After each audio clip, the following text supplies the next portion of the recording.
All right, everyone, before we open any books, before we look at a single definition or even look at the syllabus, I want to try something a little different to kick things off today. Oh, okay, I'm intrigued. I want you to close your eyes, seriously.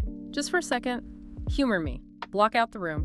All right, Engage that imagination. I'm ready. What are we picturing? Okay, so picture a parking lot. It's late afternoon. The sun is hitting the asphalt. And there's a group of teenagers hanging out. Mm-hmm. You know the scene. Baggy clothes, maybe some loud music thumping from a car stereo, skateboards everywhere. Got it. They're grinding on curbs, making noise, maybe skating a little too close to the cars. I can see it. It's a pretty familiar scene in almost every town. It is. Now, be honest, and I'm asking you listening to be honest too, what is the stereotype that pops into your head? You see that group and maybe you think, rebels. Troublemakers, maybe? Troublemakers. Yeah. Disconnected youth, just out to, I don't know, graffiti a wall or ignore the world. It's the classic image of the individualist teenager, right? The rebel without a cause, doing their own thing, pushing back against society. And the lone wolves. Yeah, the lone wolves. Exactly. That's the script we're all used to. But I want to flip that script completely. Okay. I want to introduce you to the Medicine Hat Skateboard Association. This is a real group right here in Canada. Right. And a few years back, this specific group of rebels packed their bags.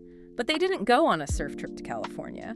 They traveled to Mexico. And they weren't there to party or, find a perfect skate spot. No, not at all. They went to build houses for families who didn't have them. They spent their days hauling concrete and wood. Wow. And they didn't stop there. Yeah. Later, they went to Nigeria.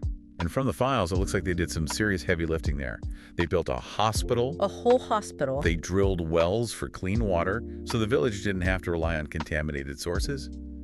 And they built a library. These teenagers, the ones who society might label as disconnected, were doing some of the most intimately connected work you can possibly imagine. So the core question we have to ask today, and this is really the heartbeat of this entire deep dive, is why? Why? Why would they do that? Why sacrifice your own time, your own money, your own comfort for people you don't even know thousands of miles away? It is a powerful question. And the answer isn't just about being a nice person. It's deeper than that. Much deeper. The answer lies in the concept we are unpacking today. It's the shift from thinking about me to thinking about us. It's collectivism in action. Exactly. Welcome to the Deep Dive. I'm your guide for today. And I'm here to help connect the dots on the research. Today, our mission is to explore Chapter 3, Exploring Collectivism. And we are going to break down how the values of the group, the collective, can shape everything. From the government you vote for, to the way you buy groceries, to how we treat our neighbors. And don't worry, we are going to translate all those big textbook words, the isms and the philosophies, into plain English. Yeah, no jargon. By the end of this, you won't just understand collectivism. You'll start seeing it everywhere. So, let's jump right into Section 1. Let's build the foundation. What actually is collectivism? Okay, so if we want to strip it down to the studs, we have to look at it in contrast to individualism. Right.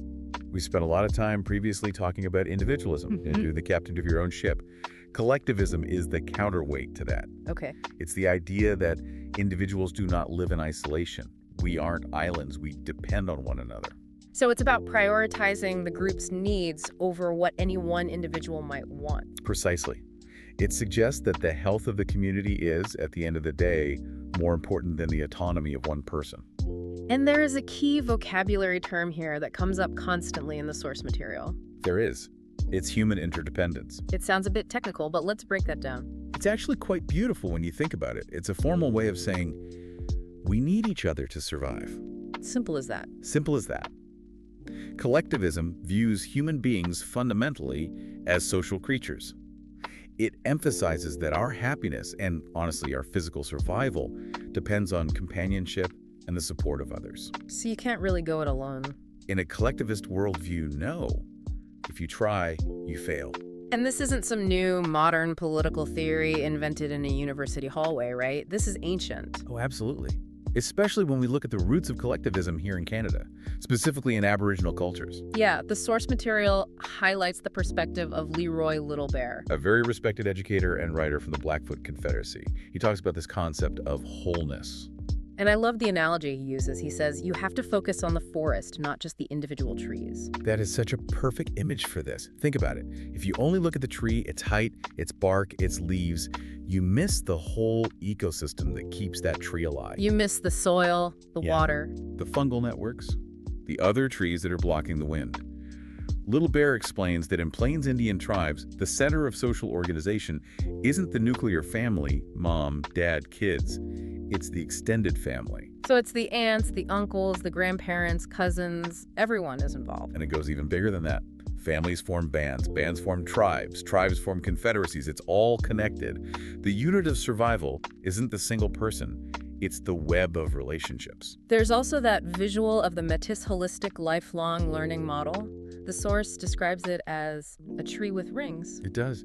It looks like the cross-section of a tree trunk, and it's a visual representation of the natural order.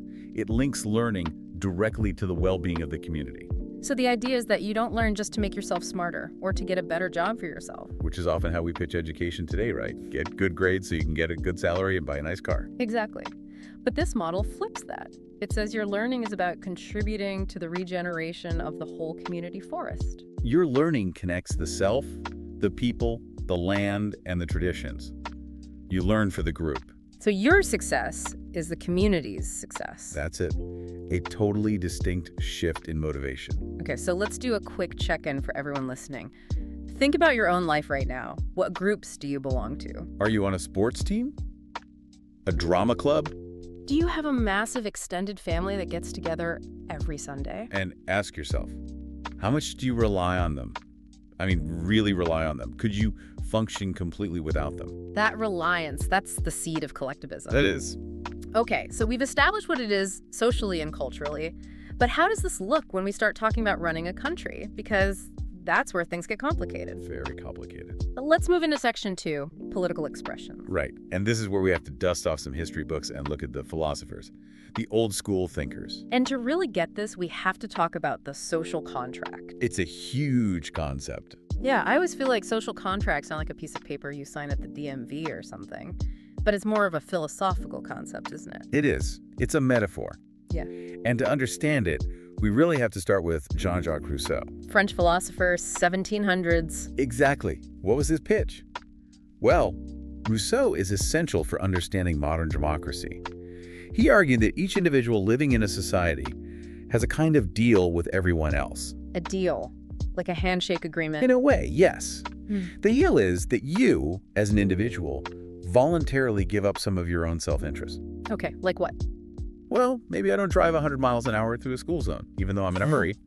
Or I pay taxes that I'd frankly rather keep in my pocket. Right. I give up that individual freedom to follow what he called the collective will. And the collective will is just what's best for everyone, the good of the group. Exactly. Rousseau believed that by doing this, by submitting to the group, we aren't losing freedom. We are actually gaining true liberty and equality. How does that work? Because the rules apply to everyone equally, and the rules are made by us, for us. That's a very optimistic view. We're all in this together. It is optimistic. Yeah. But not everyone was as sunny as Rousseau. No, we have to talk about the pessimist of the group, Thomas Hobbes. Oh, Hobbes. If Rousseau's the guy at the party saying, we can all get along, Hobbes is the guy in the corner locking the doors and, checking for weapons. He had a very dark view of human nature. Very dark. He has that famous quote that describes life without government. I think it's one of the most famous lines in all of political philosophy. It really is. He said, life in a state of nature so, life without any rules or government, would be solitary, poor, nasty, brutish, and short. It sounds like the tagline for a terrible horror movie. It really does. Yeah. Hobbes believed that without a strong authority, we would just be in a constant state of war, every man against every man. He thought we were naturally selfish and violent. Deeply. So his version of the social contract was very different from Rousseau's. How so? He argued that we give up our power not to the will of the people, but to a strong, singular government. He called it the Leviathan, a giant monster, basically. And we give this leader absolute power. Yes, to keep us safe from each other. So for Hobbes, collectivism, giving up power to the group or to the leader, is all about security. It's security through collective control. It's a trade-off. Exactly. I give up my right to hit you, provided you give up your right to hit me, Yeah. and this giant monster government makes sure neither of us breaks the rule. And then much later, we get Karl Marx. We can't talk about collectivism without at least mentioning him here. The father of communism. Now, Marx looked at the Industrial Revolution, the factories, the smog, the child labor, and he saw capitalism creating these huge gaps between the rich and the poor. He saw the individualist pursuit of profit absolutely crushing the workers. Right, so his political expression of collectivism was, well, it was extreme. He wanted a classless society.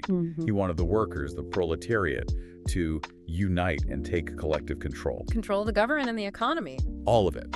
We're definitely going to talk more about him when we get to economics, because that's where his impact is really felt. Okay, but right now, let's look at how this shows up in politics today. We see it in the concept of collector interest. This is when groups organize to fight for goals that benefit the whole group, not just one person. The strength in numbers strategy. That's it. And the source material gives us some great Canadian examples, like the Assembly of First Nations, the AFN. Right, so the AFN represents the common interests of First Nations citizens across Canada. And think about the mechanics of that. If one person stands outside Parliament shouting about treaty rights, they might be ignored. Easily. But if an organization representing over 630 communities speaks, that is a powerful collective voice. It's hard to ignore that. Or look at l'Organisation Internationale de la Francophonie, the OIF. Same principle. Yeah. They promote French language and culture globally. It's nations coming together to say, this culture matters to all of us, and we are stronger if we protect it together. And probably the most common example students might know, unions. Labor unions are pure collective interest. If you are a cashier and you go to your boss and you ask for a raise, Good luck. yeah, the boss might just say no, and if you don't like it, quit. You have zero leverage. But if all the cashiers stand together... Exactly. If the whole staff says, we all need better conditions or nobody works, suddenly the boss has to listen. The workers sacrifice their individual ability to maybe cut a side deal. In exchange for the group getting a better contract for everyone. It's powerful. Yeah. But, and there is always a but in the deep dive, focusing so hard on the group can get tricky. It can get very tricky. Let's move to section 3, the double-edged sword of collective responsibility. This is a heavy section. We need to tread carefully here. Collective responsibility is the idea that the group is responsible for the actions of its members. Okay. And this is the kicker. The members are responsible to the group. Let's start with the positive side, because there is a really beautiful version of this. It's called restorative justice. In the Canadian legal system, particularly within Aboriginal communities, we see this in practice. And it's about healing, not just punishing. The sources talk about sentencing circles. Can you walk us through how that actually looks? Paint the picture for us. Sure. So imagine a crime has been committed, let's say theft or vandalism. In a traditional Western court, a judge sits up high, bangs a gavel, sends the offender to jail. Very formal, very impersonal. Very. The victim sits in the back, maybe never speaks to the offender. It's very cold, very procedural. But in a sentencing circle, like the Sutina Peacemaker Court. It's physically different. For a start, they sit in a circle. It includes the judge, yes, but also elders, the victim, the offender, and community members. That's intense, sitting right across from the person you hurt or the person who hurt you. Nowhere to hide. Yeah. It is intensely personal. But the goal isn't retribution. It isn't an eye for an eye. It's restoring harmony. So the community helps decide the sentence. They do, because the crime didn't just hurt the victim. It hurt the balance of the whole community web. So the collective takes responsibility for healing the break. They say, we need to fix this together. That's powerful. It is. But now, we have to look at the other side of the coin. Right. What happens when collective responsibility is used by a totalitarian state? Yeah. What happens when we are all in this together becomes a threat? And we're talking about North Korea. Yes. The source material provides a very, very stark contrast here. North Korea uses collective responsibility as a tool of absolute control. They have this concept known as the 3 generations rule or family punishment. And we have testimony in the files from a man named Kwan Hyok. His story is chilling. He was actually a former head of security at a prison camp. So he saw this firsthand. He enforced it. And he explained that if a prisoner escapes, it's not just the prisoner who gets punished. No. It's their whole family. Yeah. And not just their immediate family, their parents, their children. Wow. He even mentioned that if one person acts out, 4 neighboring families could be executed or sent to camps. Just think about that for a second. Put yourself in that position. Imagine you are in a desperate situation. You are starving. You want to run. You want freedom. Of course you do. But you know that if you leave, your neighbors, the people who had nothing to do with your choice, will pay the ultimate price. It paralyzes you.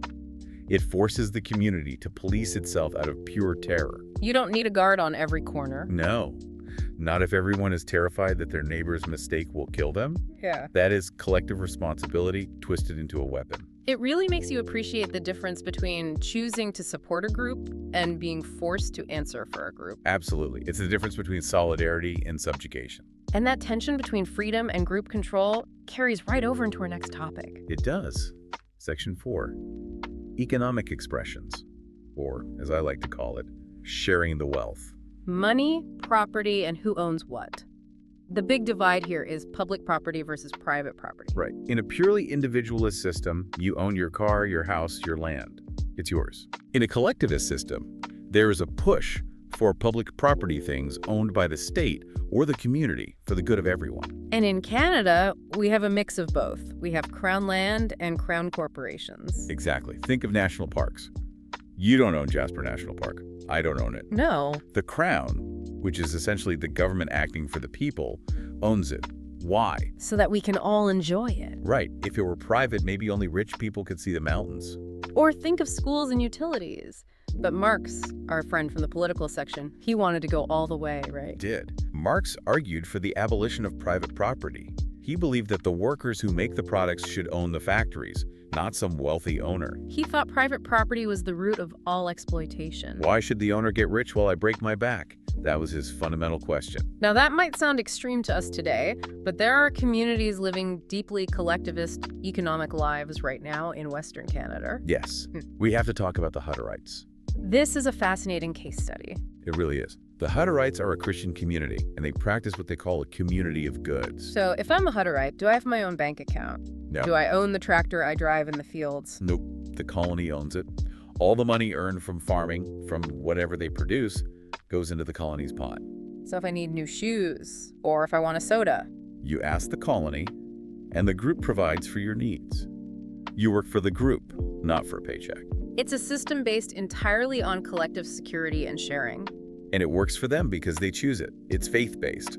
But what happens when economic decisions are forced on a population? Then you get a situation like the Bolivia water war.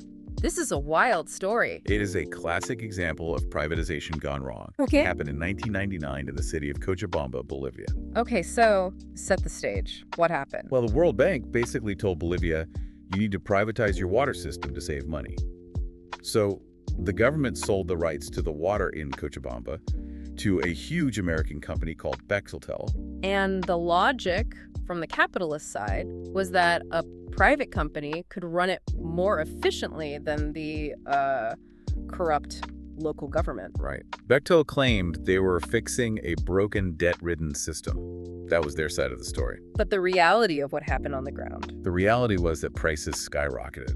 We're talking about bills doubling or tripling, basically overnight. For people who were already living in poverty. Exactly. They suddenly couldn't afford water. Yeah. But here is the detail that always shocks me. It wasn't just the tap water. No. No, the contract was so strict that people were even restricted from collecting rainwater. Just imagine that. Standing in your own backyard, holding a bucket, catching rain falling from the sky, and being told, that's illegal. That water belongs to Bechtel. It's absurd. And it crossed the line. The people viewed water not as a product to be sold, but as a collective human right. And this is where Oscar Oliveira comes in. He was a union leader who organized mass protests. And it wasn't just about money anymore, it was about dignity. The people took to the streets. They did. It got violent. The police cracked down. But eventually, the sheer force of the collective won. The contract was canceled. It was. Bechtel was kicked out. It just shows that when a collective feels that a basic right is being threatened by profit, they will fight back. It's a powerful lesson. But look, there is a middle ground between total state control, like in communism, and big corporate control, like what Bechtel tried to do. There is, and it's called a cooperative or co-op. I see these signs all over rural Alberta. The UFA, United Farmers of Alberta. It's a perfect example. A co-op is a business, yes, but it's owned by its members. The people who shop there or sell their grain there actually own the place. I love their motto, spend some, save some, give some away. It perfectly balances the need to make money with the need to support the community. It's economic collectivism that fits within a market economy. It says, we can do business, but let's do it in a way that helps us all. Okay, we've done politics, we've done money. Now let's talk about the hallways at school. Section 5, social expressions. This is all about fitting in and how we treat each other. We are back to our skateboarders from the intro. That was an example of cooperation. Right. Working together for common goals. Yeah. But it's also things like Earth Day. Oh, looking at that list of actions recycling, taking shorter showers, turning off the lights. One person taking a short shower doesn't save the planet. Let's be real. Not a chance. Millions of people doing it. That's collective action. It's realizing your small individual act contributes to a global collective good. But social collectivism isn't just about volunteering, it's also about collective norms. Vocabulary alert. Collective norms are just the accepted behaviors or rules in a group. It's the unwritten code. Remember Leroy Little Bear's spider web analogy? Yes, he noted that in traditional Aboriginal societies, they didn't really have police forces in the modern sense. They didn't need them. Why not? Because the spider web of relationships and social norms held everyone together. Exactly. If you acted out, you were hurting your web. He said everyone is a cop and nobody is a cop.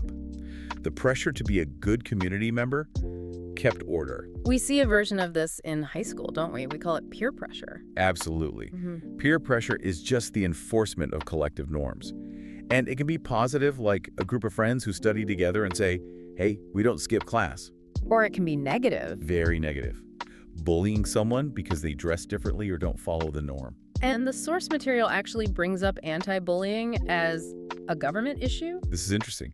The government has started to state that bullying isn't just a kids being kids issue, it's a societal responsibility.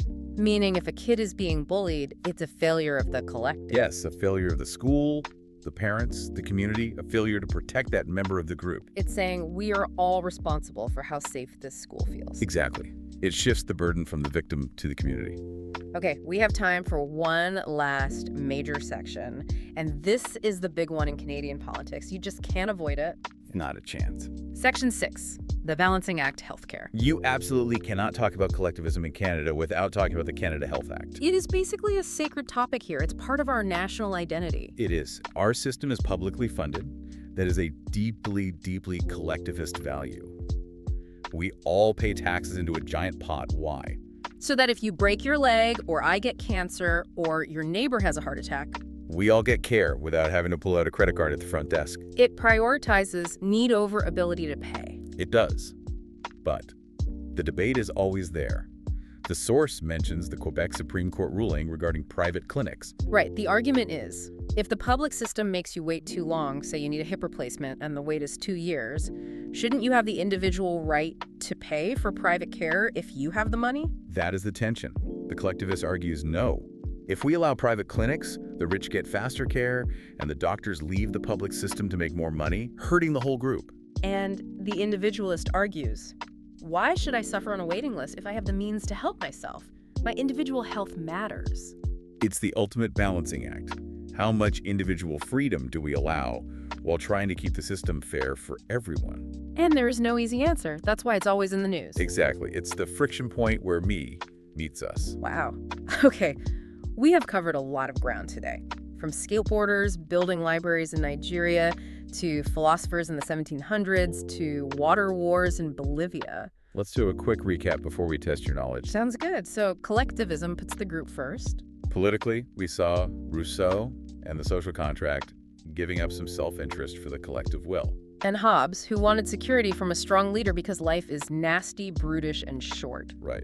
Economically, we looked at public property and sharing the wealth, like the Hutterites and co-ops. And the dangers of privatization, like we saw in Bolivia. And socially, it's about cooperation and following norms. It creates safety and support, like with the sentencing circles. But, as we saw with North Korea, it can be twisted into total control. A very dangerous tool. All right, are you ready? It's time for Check Your Understanding. I'm going to throw 3 questions at you. See if you can answer them before our expert does. I'm ready. Question 1. Who was the philosopher that believed life without a strong government was nasty, brutish, and short? Think about the pessimist, the gloomy one. The answer is Thomas Hobbes. Okay, question 2. In the Bolivia case study we discussed, what specific resource was privatized that caused the massive riots? They even needed a permit for the rain. The answer is water. And question 3.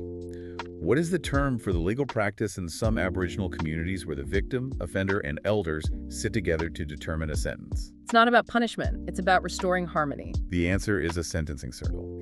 How did you do? Hopefully you nailed all 3. Before we sign off, I just want to leave you with a thought. We talk a lot about big systems today. Governments, economies, laws. But collectivism happens in small moments too. Totally. So as you walk through the halls today, or sit at the dinner table, look for the collective. Yeah. Where are you relying on others? And where are they relying on you? And are you contributing to the forest, or are you just focusing on your own tree? Something to think about. Thanks for listening to this deep dive. Keep thinking. Stay curious. See you next time.